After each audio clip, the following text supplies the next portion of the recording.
చాలంటావా? Dates డాలో చేసే ఒక ఉండే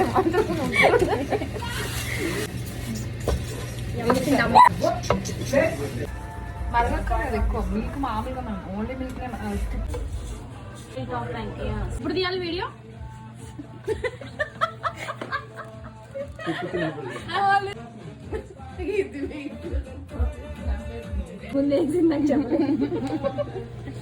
ఏంటిది?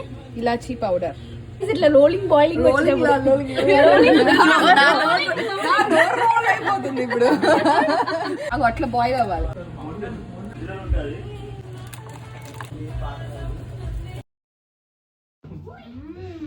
నేను అసిగా ఇష్టం స్వీట్ స్వీట్ అని టేస్ట్ చేయడం ఇష్టం ఉందని చెప్తాను. కట్టుగాడే అన్న అన్నారంటావు.